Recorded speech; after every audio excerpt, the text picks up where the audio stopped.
Oke, sebelum kita memulai perbincangan kita malam ini, saya ingin mengajak berdoa dulu sebelum kita mengawalinya. Mari kita berdoa. Tuhan Yesus, terima kasih Engkau selalu menyertai kami hingga saat malam ini. Tuhan, kami ingin berbincang-bincang dengan Ibu Yuli, seorang ibu muda dengan bayi yang umur 5 bulan. Memang susah Tuhan, memang ada ketakutan sendiri di masa pandemi ini. Tapi dengan pengalaman yang boleh kami sharekan pada malam hari ini, semoga bisa menjadi berkat bagi pendengarmu di saat ini atau nanti yang akan datang. Berkati juga untuk acara malam hari ini Tuhan, agar perbincangan kami boleh menjadi berkat, boleh lancar, kiranya Engkau menyertai kami semua. Di dalam nama Tuhan Yesus kami berdoa dan mengucap syukur. Amin. Amin. Ya. Nah, ini ada yang komplain suaranya double. Oh iya. Iya. Kak Iske katanya suaranya double. Suaranya double. Kedengaran ya suaranya double? Nggak apa-apa sih. Nggak apa-apa, kita lanjut aja. Apa kabar, Mam? Ya, baik. Ya. Senang akhirnya bisa ketemuan walaupun lewat online. Iya. Soalnya dulu pas mendengar berita kelahiran, nggak boleh tilik-tilik, nggak boleh datang berkunjung ke rumah karena adanya COVID ini. Sebelumnya boleh memperkenalkan diri dulu, Mam? Iya. Selamat malam, saya Juli. Ini suami saya. Ini anak saya, suami saya Tobo. Ini anak saya Jubilen, usianya 5 bulanan. Halo.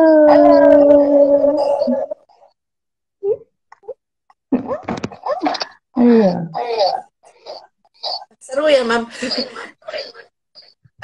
Saya sempat dengar, sempat baca tempo hari untuk proses kehamilan ini sempat ada kesusahan sedikit ya, susah untuk hamil ya, betul ya, Mam ya. Bisa cerita sedikit Mam tentang itu, Mam? Iya, dari saya bilangnya sih hamil itu anugerah ya.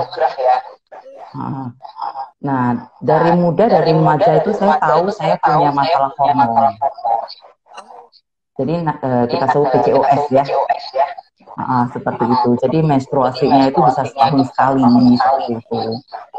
Nah, ya udah coba diobati dengan menurunkan berat badan dan lain-lain. Terus saya tahu saya punya masalah selanjutnya. Ketika saya ke dokter Mona, saya cek ovum saya itu kecil-kecil ternyata nggak standar. Nah, dan itu akan bermasalah di pembuahan.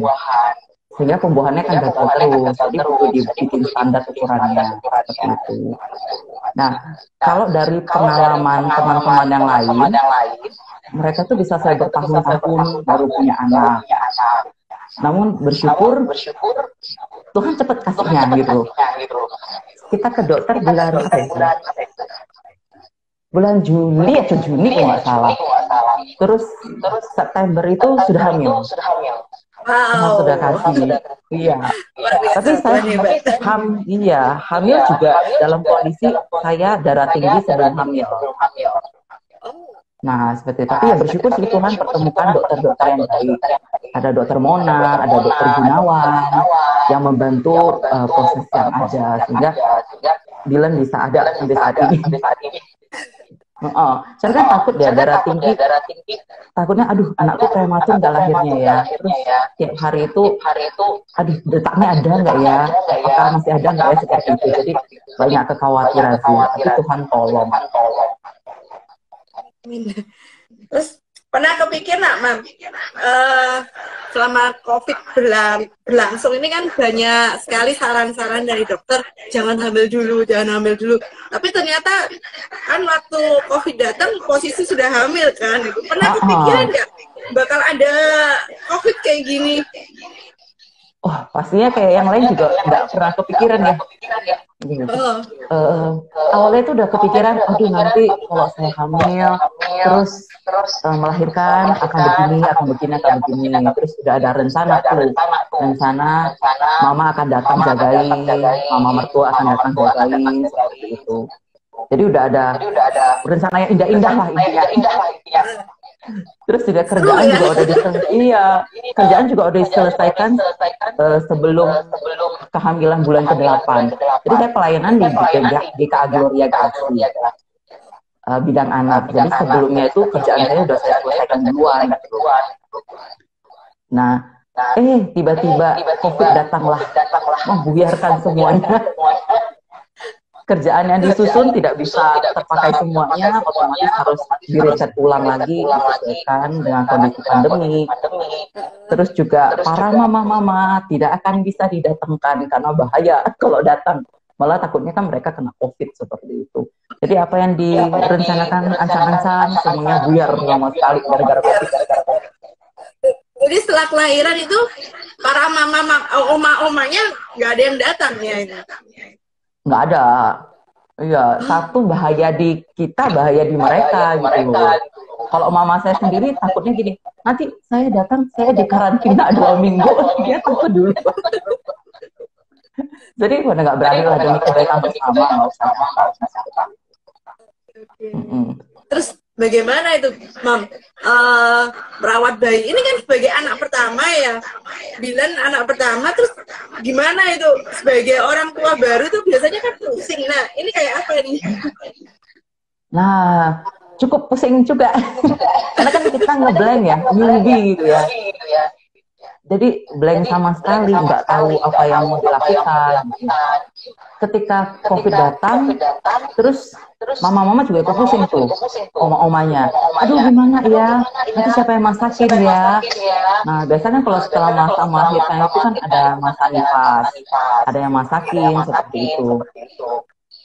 Jadinya aduh siapa yang masakin, siapa ini, gimana nanti siapa yang rawat. Nah, terpaksa suamilah yang harus berperan sebagai perawat, sebagai koki, sebagai juru cuci. Ini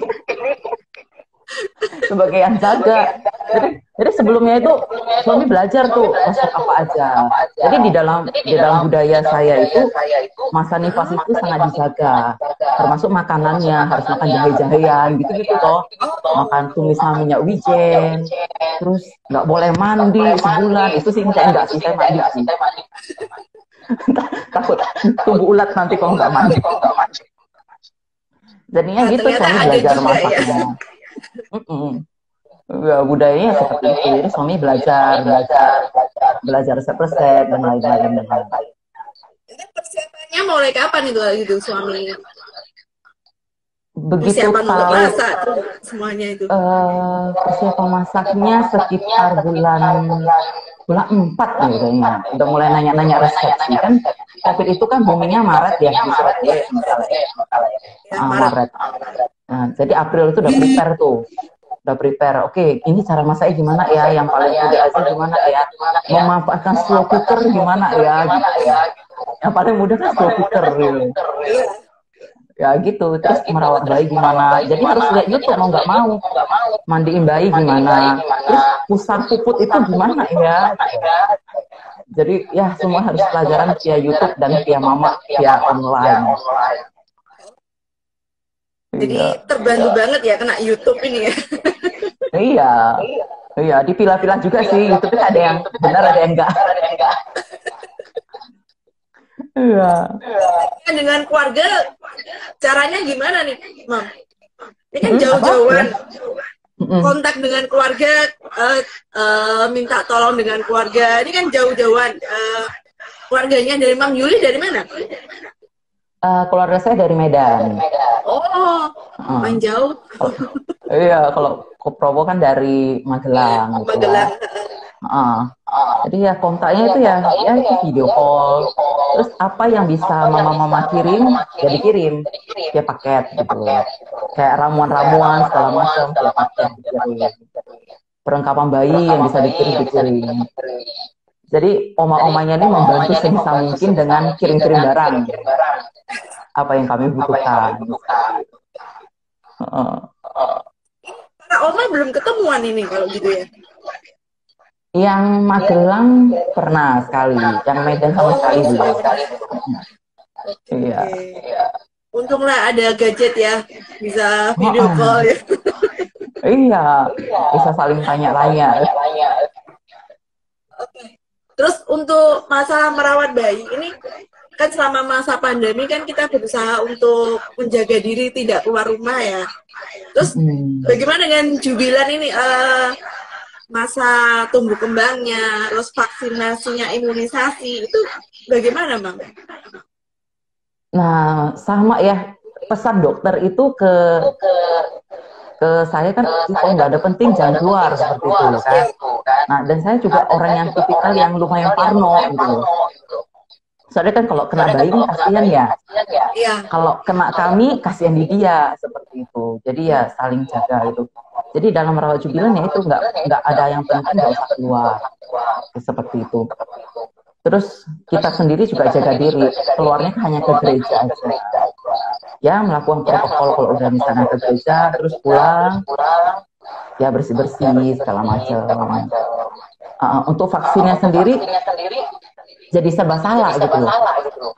Jadi ketika saya coba lihat mama-mama di YouTube gimana gitu ya, mama-mama di kita gimana nih vaksin selama masa pandemi, apakah harus ditunda atau enggak? Ternyata para dokter yang di YouTube itu juga ngomongnya kalau bisa jangan tunda, kan vaksin kan ada yang nggak bisa ditunda. Nah jadi ya udah nekat-nekatan aja deh dengan bilangnya di face shield, terus kita juga jaga jarak. Dan rumah sakitnya cukup menjaga sih. Rumah sakitnya itu hanya satu orang tua yang boleh masuk bayi. Terus papanya itu biasa tunggu di luar, papa. Biasanya itu kita nyampe rumah sakit, terus papanya akan ambil antrian, kita tunggu di mobil dulu kan. Udah mau dekat baru kita masuk ke dalam. Dengan atur jarak. Mama-mamanya di dalam itu baik, atur jarak. Seperti itu ya, mau nggak mau vaksin lah. Protokol kesehatan waktunya imunisasi vaksin tetap ada ya itu ya. Di rumah sakit juga nyaman ya itu. Cukup nyaman sih ya, cukup nyaman. Dari saya melahirkan itu juga udah dibatasin kan hanya satu orang yang boleh jaga, terus nggak boleh dibesuk gitu. Nah waktu vaksin juga ketika masuk hanya mamanya atau papanya doang bawa bayi.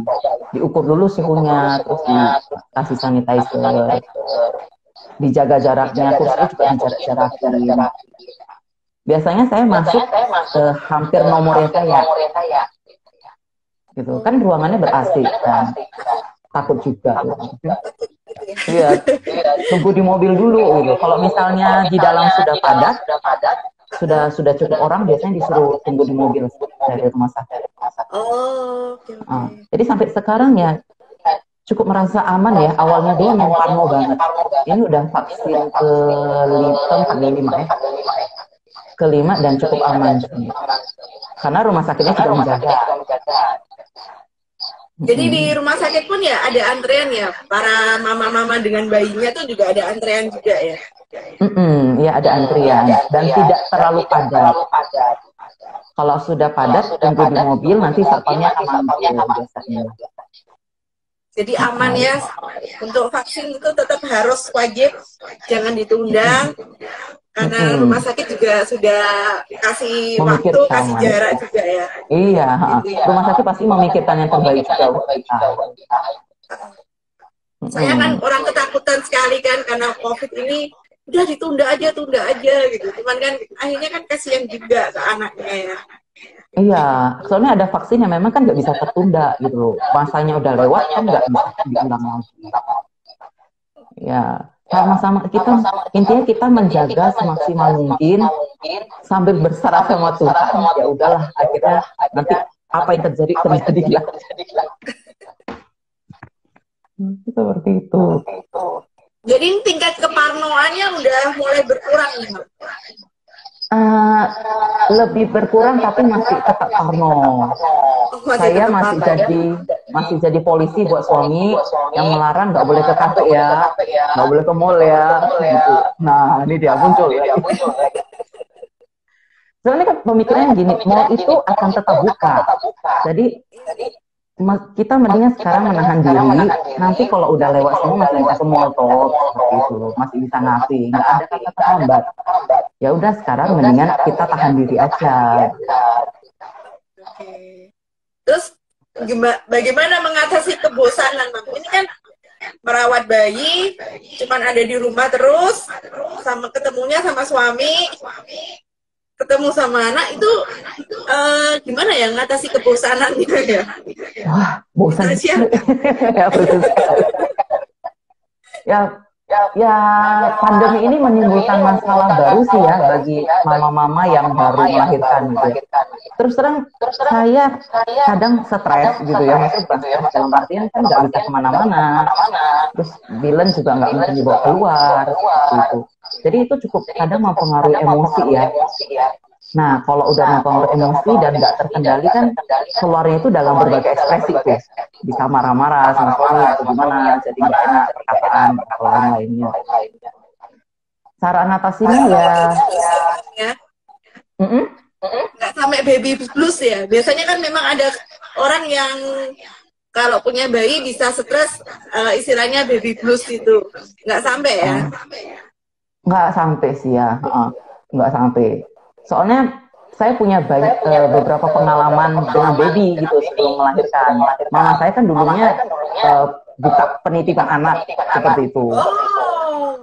Jadi ya udah lumayan lah lihat bayi, nggak terlalu terkejut. Nggak sampai baby blues sih. Cuman ya itu nggak bisa keluar ya ada tekanan sendiri, tekanan emosi. Caranya ya paling suami sih ingetin biasanya, yuk kita keluar, yuk cari yang benar-benar tempat nggak ada orang gitu. Ya misalnya kemana gitu yang benar-benar kalau siang jam sekian nggak ada orang sama sekali, itu jadi refreshing buat kami.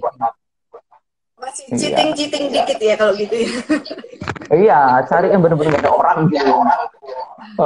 Gimana itu, Mam? Jadi biar saya bisa tiru. Misalnya contohnya ini nih, kita pernah ke Bukit Doa Immanuel tuh. Dan di sana kan sama sekali gak ada orang, jadi itu taman kayak punya kita doang. Sama sekali gak ada orang ya, udah alam terbuka toh. Atau rumah makan yang memang terbuka. Cari waktunya juga ya jangan cari jam makan siang. Atau sekedar putar-putar komplek doang. Atau sekadar di dalam mobil terus kita lihat-lihat lampu malam hari gitu, Bilen, oh ini lampu, kita Bilen tahu itu lampu, ini orang, karena dia nggak merasa aneh kan, cuma ada papa mama doang. Iya. Jalan-jalan muter-muter gitu. Bilen waktu dia keluar itu nggak merasa takut ya kan, sesuatu yang baru yang dia lihat ya selain di rumah. Ada rasa kaget nggak dia? Nah, ini saya baru sadar ternyata generasi pandemi ini punya masalah tersendiri gitu. Suatu hari Bilen kita bawa ke food fest. Nah, jadi kan saya bilang ke suami kita jangan masuk tempat makan. Kita hanya di jalan lihat bintang-bintang warna-warni, saya bilang gitu ya. Setelah sampai terus Bilen digendong, dia itu mukanya shock banget gitu loh. Jadi dia lihat loh, kok ada manusia-manusia lain ya gitu loh. Selama ini kan di rumah papa mama seperti itu. Jadi dia lihat orang-orang lain yang ada wirawiri itu mukanya shock, nggak senyum, terus kayak kaku gitu mukanya. Nah saya berusaha, oh iya ternyata dia jadi sesuatu yang asing bagi dia untuk melihat orang.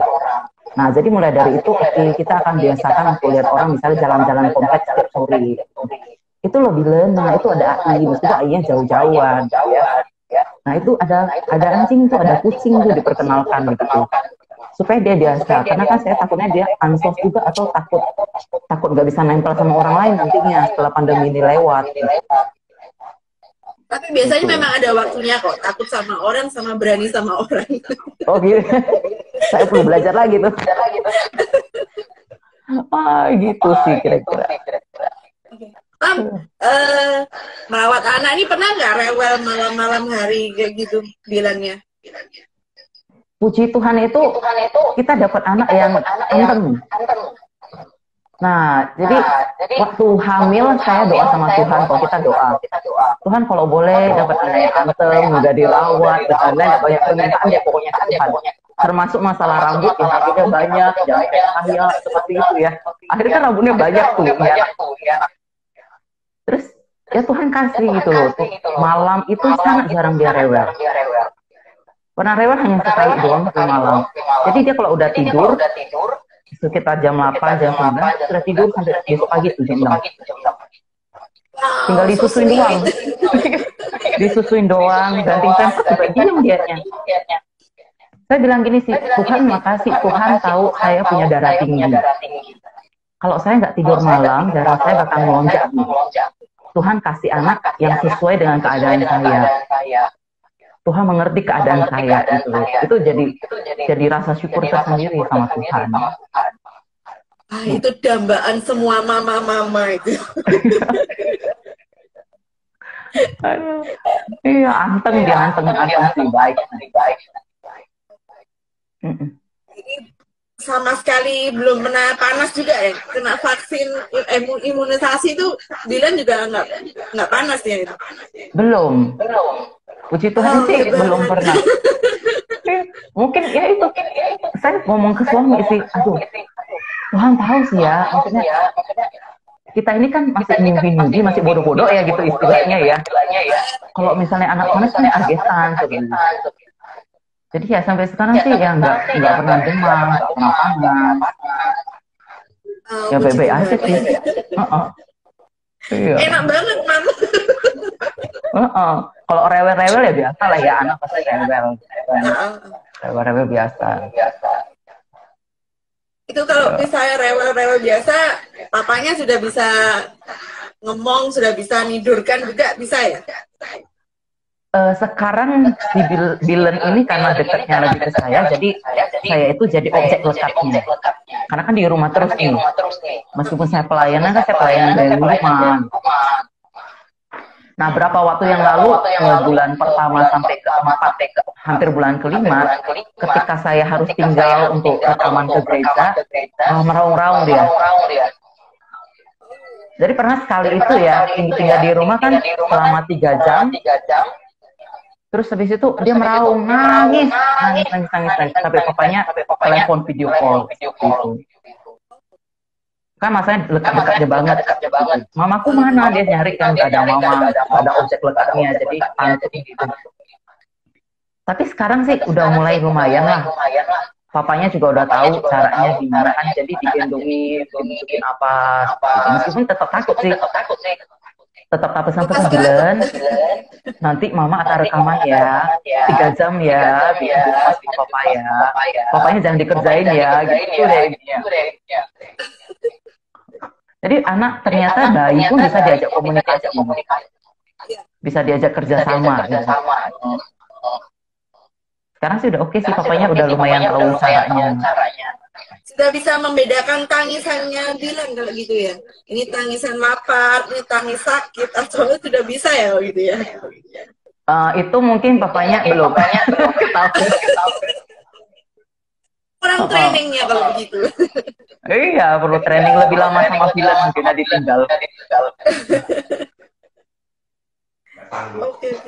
Jadi ini sama Dilan nggak pernah bergadang ini ya, Mam ya? Nggak pernah kecuali pumping ya. Maksudnya ya pumping kan harus bangun ya. Saya kan ASI. Saya ASI dan nggak mengasi secara langsung karena titik saya terlalu banyak. ASI saya terlalu deras. Jadi Dilan itu tersedak dari bayi, kalau saya susui langsung, tersedak dia batuk nggak bisa. Gitu. Nah, jadi saya harus pumping, keluarin. Kalau nggak keluarin kan nggak enak ya.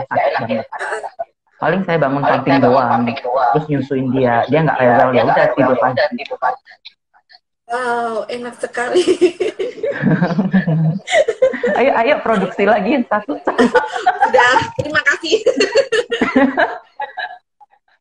Sudah 2, Mam. Sudah cukup. Terus selama pandemi ini kira-kira ketakutan apa aja ya, Mam ya? selain tadi takut sama orang ya bilangnya, ketakutan apa lagi sih kira-kira? Ya, itu sih khawatiran lebih ke kami ya, lebih ke kita sih ya. Takut kalau di antara kita salah satu ada yang kena virus gimana gitu kan. Terus tinggalin dia. Sumber aslinya di saya harus tinggalin dia gimana gitu. Papanya sebagai tim kerja saya, kalau saya ditinggal saya nggak sempat juga kan gitu. Jadi ketakutan, ya selain ketakutan dia takut orang, ketakutannya kita sendiri sih. Itu. Saya Mam Juli waktu keluar ya, terus pulang rumah, protokol apa sih yang dilakukan? Soalnya kan ini pabrik susunya di sini. Iya. Itu biasanya protokolnya gimana itu? Biasanya saya kalau rekaman ke gereja saya bawa baju ganti. Nah, jadi saya ke gereja itu pakai masker, pakai face shield ya. Terus rekamannya meskipun sekolah minggu kita harus pakai face shield. Biasanya saya kasih protokol seperti itu gitu loh. Terus setelah rekaman, setelah selesai, saya ganti baju dulu nih. Nah, baru dijemput papanya sama Dylan kan. Baru masuk mobil. Terus habis itu Dylan nggak berani saya sentuh dulu biasanya. Meskipun saya udah cuci tangan, udah ganti. Nah, saya nggak menyentuh Dylan dulu. Sampai pulang, saya mandi, saya cuci rambut semuanya, baru saya pegang. Nah, seperti itu. Jadi meskipun udah ganti baju kan nggak menjamin itu virus nggak nempel di rambut, nggak nempel di mana gitu kan. Gitu. Ya, jadi dijaga-jaga sendiri kan. Jadi sekarang untuk syuting pelayanan di Komisi Anak harus ke gereja juga ya. Saya kayaknya tempo hari sempat lihat syutingnya di rumah ya, tempo hari sempat ya. Yang lalu itu di rumah. Sekarang itu gereja memfasilitasi ada kamera biar hasilnya lebih bagus. Dengan sistem ya itu guru yang masuk ke dalam yang mengajar saja. Yang hanya yang mengajar yang boleh masuk. Ya, yang belum gilirannya itu biasa tunggu di luar. Ya. Atau misalnya gurunya milih, oke, saya nggak berani datang ke gereja nih, saya rekaman di rumah aja, ya oke gitu. Kan tetap jiwa pelayanan kan dia mau rekaman di gereja, di rumah kan sama aja. Iya. Ya kita juga nggak bisa menjamin kalau gurunya kita wajibin datang semua nih, nggak kenapa-napa kan kita nggak berani menjamin. Ya jadi mending kita bebasin aja, mau ke gereja kita fasilitasi, mau di rumah nggak apa-apa juga.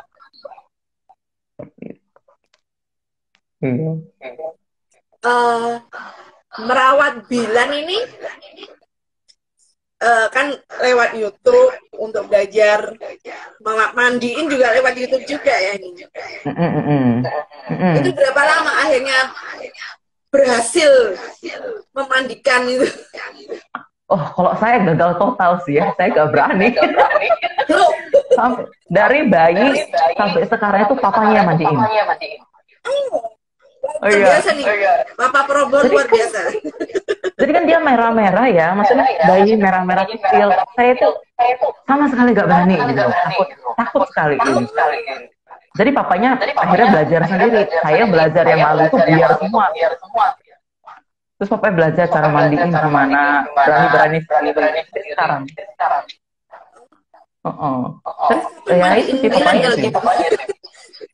Bilang kapan ini? Umur berapa nih baru dimandikan mamanya? Ya papanya selama masih senang biarlah papanya saja. So papanya sangat happy mandiin dia. Oke. Jangan-jangan karena papanya suka main air. Terus dia seneng mandiin ya udah dia aja.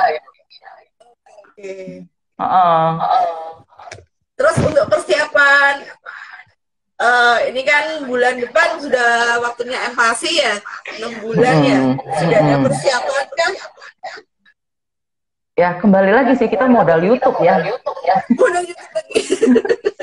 Sama buku, oh iya cari-cari, oh ini dengar-dengar, oh ini buku bagus gitu sih, ada yang lain-lain. Mulai kita bersyukur itu, nah ini yang saya syukurin aja sih. Bilen itu banyak berkat. Jadi dari kecil sampai sekarang itu kita sangat jarang beli perlengkapan bayi. Bahkan baju pun itu kita jarang beli. Jadi tetap ada aja pinjaman barang, pinjaman perlengkapan, terus hibahan baju seperti itu sih. Untuk Bilen itu. Termasuk juga untuk alat empati. Nah, sudah disediakan oleh Tuhan melalui teman gitu kan. Ini nggak mau punya anak lagi, nah pakai aja dulu katanya seperti itu. Nah, jadi kita lihat cara prakteknya gimana dari YouTube. Terus apa sih yang harus dipersiapkan? Ini mulai nih, Bilen mulai kita dudukkan, biasakan. Nah, jadi kan dia harus lihat dulu mama papanya makan di meja makan itu ternyata asik loh, gitu ya. Nah, jadi kita biasakan dulu, oke, kamu lihat mama papa makan. Terus ini duduknya nggak lama-lama, kan belum bisa duduk terlalu lama ya. Nah, terus dia lihat kami mengunyah. Nah, kita juga mancing-mancing supaya dia bisa ngunyah. Kan saya takut GTM ya, nggak mau makan nanti. Susah hari pertama nggak mau makan, mamanya udah stres duluan gitu ya, udah down duluan.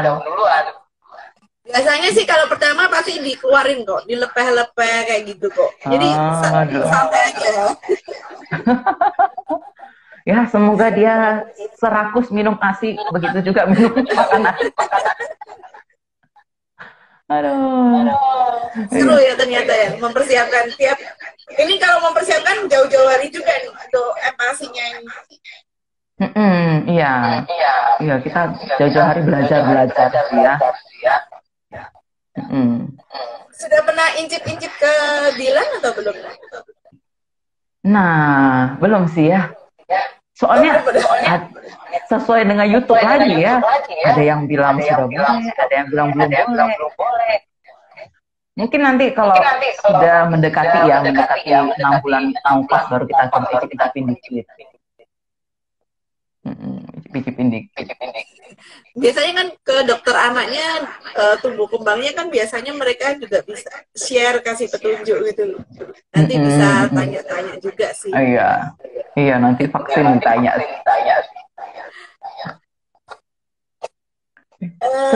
Mungkin ada yang mau bertanya-tanya, boleh kalau ada yang mau ikut berbincang-bincang. Ini ada Ibu Kiki yang bergabung. Ibu Kiki juga punya bayi, kalau nggak salah 4 bulan kalau nggak salah. Jemaat ngagel juga sih. Iya. Oh, ini jadi catatan sejarah deh buat mama-mama yang punya bayi selama pandemi. Iya. Nanti ketika pandemi ini berlalu, ketika pandemi ini berlalu, kita baru melihat flashback ke belakang, waduh Tuhan baik banget ya. Kita bisa melahirkan dengan sehat, anak bisa tumbuh dengan sehat. Setiap hari dia seperti perkembangannya baik. Sangat akan bersyukur sekali. Oh, 6 bulan ya? 6 bulan. Ibu Kiki ternyata anaknya 6 bulan. Oh, beda-beda tipis sama Bilen. Beda tipis sama ceweknya. Oh, cewek. Iya. Semasa pandemi ini kayaknya banyak yang melahirkan sih. Banyak yang hamil. Iya, padahal himbauan sih agak tidak usah hamil dulu, tapi ternyata kayaknya banyak juga. Oh iya, benar. Kebanyakan di rumah. Pandemi berhadiah ya. Aduh. Harapan apa sih, Mam? Kedepannya ini, harapannya apa sih? Gara-gara pandemi ini, harapannya apa ya? Harapannya pandemi berlalu ya. Cepat berlalu ya. Iya, tapi sebagai mama kan pengen ya ajakin Bilen misalnya ke fitness seperti itu ya, main-main, seperti itu apa. Terus ajakin ke tempat rekreasi apa gitu, itu kan pasti pengen ya. Ajak pulang kampung ya. Iya, naik pesawat. Pasti sangat pengen sekali. Iya, pasti sangat ingin sekali gitu. Ajak ke gereja, supaya dia kenal gereja itu apa, orang-orang gereja. Iya, ya. Kalau pandeminya berlalu kan bisa ya. Harapan pandeminya bisa berlalu.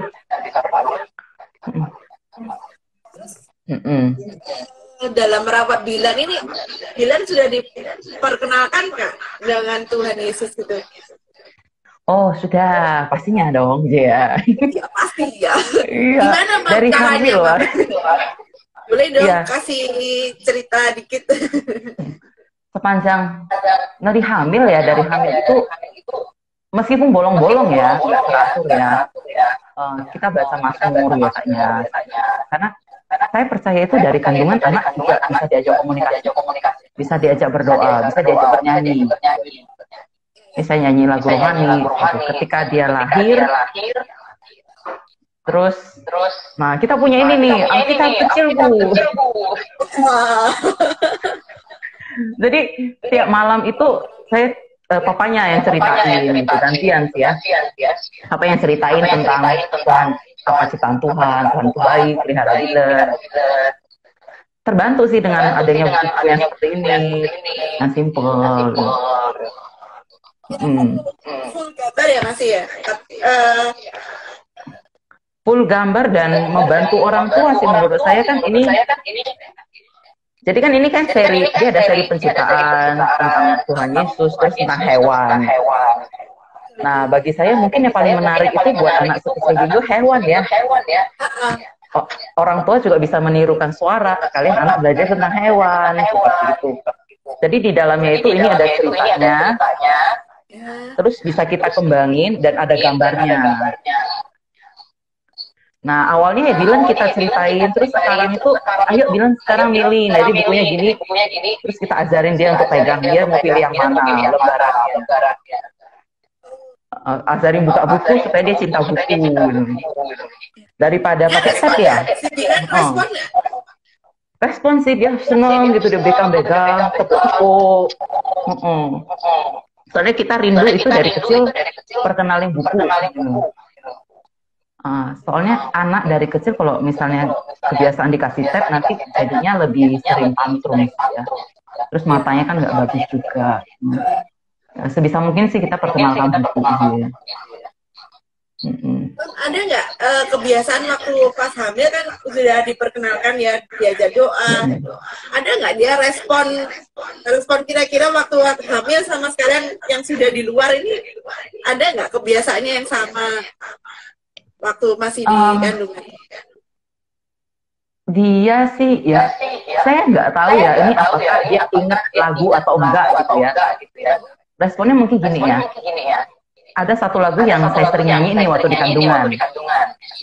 Terus waktu dia lahir, terus saya nyanyiin lagi, terus dia bilang liatin terus. Nah nggak tahu tuh itu bohong apa dia ingat lagunya. Nah, kayaknya ingat sih. Iya. Jadi saya nyanyiin itu terus waktu di kandungan, terus isi lagunya itu artinya pertolonganku berasal dari Tuhan yang menciptakan langit dan bumi. Nah, jadi saya nyanyiin lagi buat dia liatin sih dia di muka saya. Maka saya percaya tuh ya anak bisa diajak komunikasi dari kandungan. Itu akan terekam sampai nanti dia bayi. Jadi memang sejak dari kandungan tuh anak memang harus diajak komunikasi ya Mam ya. Iya, dan kita bisa ceritain tentang Tuhan, nyanyiin lagu rohani, ajak doa, dibiasakan situasi itu. Terus kalau malam itu biasanya jam-jam segini kan, jam 8, jam 7.30. Ayo kita mau Alkitab kecilku. Nah, terus nyanyiin Alkitab, bukunya Tuhan. Ya. Terus saya doa dulu, pokoknya doa, terus dibacain ceritanya, terus ajak doa lagi. Itu biar jadi kebiasaan. Iya. Seru. Ini papanya kok bisa lebih lancar membacakan buku cerita ya? Bapaknya mungkin pengen jadi guru sekolah minggu kali. Rasanya kayaknya nggak pernah kelihatan sekolah minggu deh. Guru sekolah minggu hanya buat anaknya doang. Iya. Harus sekali-sekali saya tarik ini nanti. Ayo, sekali-sekali tarik. Iya. Oke. apa ya? Ini belum ada pertanyaan. Jalan, lanjut aja perbincangannya. Mungkin ini sih, saya ingat ini sih. Ini kejadian ketika saya melahirkan. Terus ketika mama nggak datang itu kan, mama nggak bisa datang kan rasanya pasti sedih ya sebagai perempuan ya. Baru melahirkan, terus kok kayaknya aduh, pasti aku pengen dimanja mama, pengen dekat mama, pengen dimasaki mama. Terus terang saya nangis sih. Rasa melo itu ada. Nah, Tuhan menghibur dia. Meskipun mama nggak ada di samping, Tuhan kasih mama seiman. Nah, mama seiman ini adalah jemaat yang pernah saya layani dulu banget, udah 2013 dan close contact dulu. Nah, terus nggak tahu gimana ceritanya, tiba-tiba melalui anaknya itu dia kirim makanan itu makanan masa nifas. Misalnya sop ikan gabus, terus ayam wijen. Jadi kan merasa, aduh, ternyata ketika mama jauh, ada mama seiman ini sangat menghibur hati gitu. Jadi Tuhan menyediakan keluarga-keluarga seiman untuk menghibur. Ya, tangan Tuhan itu bergerak lewat tangan-tangannya orang lain juga ya. Iya, tangan-tangan orang lain. Sampai sekarang sih kita merasakan bahwa orang-orang, maksudnya gereja itu dan rekan-rekan seiman itu jadi seperti keluarga yang menghibur di tengah kami yang nggak punya keluarga sama sekali di Surabaya. Sama sekali ya? Sama sekali nggak ada keluarga. Iya. Saya aja waktu itu masih ada kakak adik di Surabaya, tapi ya paling nggak masih ada keluarga sih. Iya. Kan pastinya pengen ya ada yang perhatiin dari keluarga. Tapi Tuhan selalu menghibur. Tuhan menyediakan, Tuhan tolong selalu.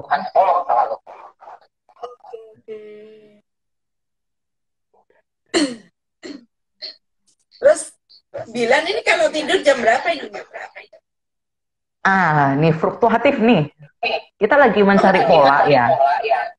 Jadi lagi membiasakan pola. Ini polanya kadang tergantung pekerjaan mama papanya toh. Iya. Apalagi kalau satu kamar itu pengaruh sekali. Iya. Jadi itu awalnya itu bisa tidurnya itu fluktuatif, bisa 6.30 sampai besok jam 6.30. Nah, iya. Kadang juga bisa jam 7.30 ya sampai jam 6 paginya. Nah, tetapi belakangan ini beberapa waktu karena saya udah mulai aktif di gereja, terus ada rapat sampai jam 10 malam, rapat program, rapat tema, dan lain-lainnya. Itu bisa sampai jam 10 dan Bilan ikut tidur jam 10. Bangunnya ya jam 7, jam 6.30. Pokoknya papanya bangun, dia nanti udah mulai bangun. Papanya bangunnya jam 5 toh, dia udah mulai bangun. Terus papanya nanti pura-pura tidur biasanya. Kita akan pura-pura tidur berdua. Nanti dia tidur lagi. Gitu. Ini masih fluktuatif banget. Tergantung mama papanya yang bekerja ini. Kalau siang masih tidur siang kan? Tidur siang. Tidurnya kan pagi, habis mandi tidur. Habis itu siang. Ya menuju makan siang tidur sekali tuh. Terus setelah makan siang main-main, terus dia tidur. Diajak main apa nih, Mam? Ya macam-macam ya. Saya kan dulunya itu mantan guru sekolah TK ya. Jadi saya mikir gini, sekarang itu kan saya lihat itu di TV-TV ya, maksudnya di YouTube ya. Anak bayi itu disekolahkan gitu. Jadi itu disekolahkan dalam artinya mereka diajarin komunikasi simple, terus diajarin sensorik motoriknya gitu ya. Jadi Bilen itu pagi saya sekolahkan dengan diri saya. Sudah Ya, enak, Bilen sudah gitu. nggak perlu sekolah lagi nih. Tetap harus sekolah, biar sosialisasi. Jadi pagi kan sebelum dia tidur biasanya saya ajarin nyanyi. Misalnya lagu Dua Mata Saya gitu ya. Ini mata Bilen, ini Bilen, ini Bilen. Nah, ajarin kenal potnya. Ini mama, ini papa. Nah, berulang aja. Ajarin salam lah, itu kan. Udah bisa salam sih lumayan sih, ya bisa salam. Itu jadi ngajarinnya dari lagu ya, yang simpel-simpel lah buat gitu. Jadi mainnya itu sambil belajar. Enak ya bilang ya, mamanya ternyata mantan guru TK, prank Jumat anak, udah sudah. Iya, sekalian aja diajarin gitu jadinya.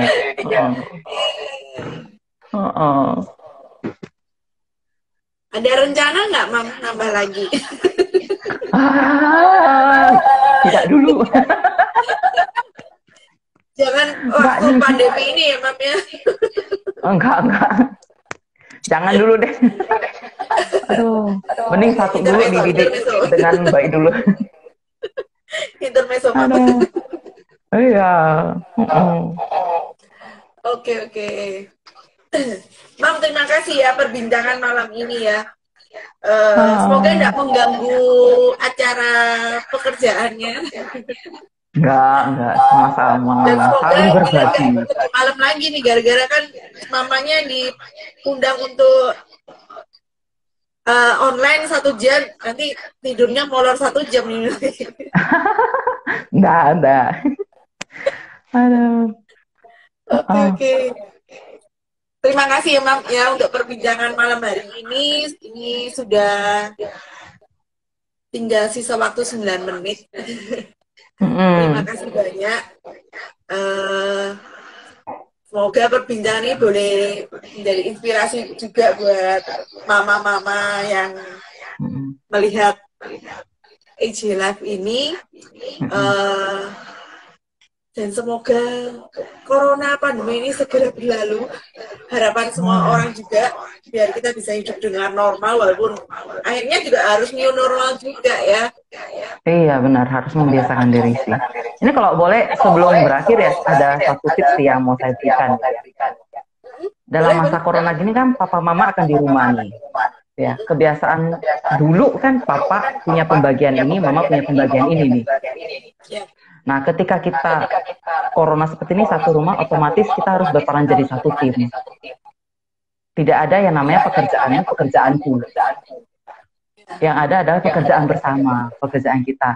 Saya merasa pandemi ini memberi kesempatan bagi keluarga untuk kembali lagi memulihkan hubungan yang mungkin dulunya renggang, papa yang nggak terlalu berperan di rumah, atau mama yang lebih mendominasi ke anak-anak. Pandemi ini justru satu kesempatan yang Tuhan berikan, papa mama ayo peran sama-sama. Kembali lagi jadi satu tim. Nggak ada pekerjaanku, ini pekerjaan kita. Ini keluarga kita. Seperti itu. Nah, pandemi jadi keluarga utuh ya. Ada papa mama yang dalam keluarga itu ada semua ya jadinya ya. Iya, ada semua. Iya. Dan sebisa mungkin lah kontrol emosi, hati-hati dengan pengendalian emosi, jaga kesehatan emosi demi anak. Kalau lagi emosi terus gimana, Bang? Biasa pilih diem ya. Kita kan pilih diem dulu sih, biar nggak kena anak juga kan. Karena kan kita emosi itu bisa kemana-mana ya. Biasanya suami akan bilang, udah kamu diem dulu sana. Gitu ya. Misalnya lagi nggak enak nih muka kan kelihatan ya. Udah diem dulu, biar saya handle anak dulu. Gitu. Atau sebaliknya. Nah, supaya anak nggak kena imbas emosi, karena nggak adil bagi anak yang belum ngerti sama sekali gitu. Kena imbasnya emosi orang tua akan menimbulkan luka dan sebagainya. Hai Bilan. Halo di sini. Halo. Rambutnya jabrik banget. Hai. Halo. Kita tutup perbincangan kita malam ini. Mam Yuli boleh pimpin berdoa untuk penutupan malam hari ini? Ya, boleh ya. Kita berdoa ya. Tuhan Yesus, kami bersyukur ya Tuhan, di tengah pandemi kami boleh melihat kebaikan Tuhan. Kami boleh melihat campur tangan Tuhan, pertolongan Tuhan. Tuhan yang tidak pernah meninggalkan kami. Tuhan yang kembali membantu kami memulihkan hubungan keluarga yang mungkin renggang selama ini. Dan saat ini kami terpaksa harus ada di rumah bersama-sama untuk mendidik anak. Tuhan, kami lemah tanpa Tuhan, kami mohon pimpinan Tuhan.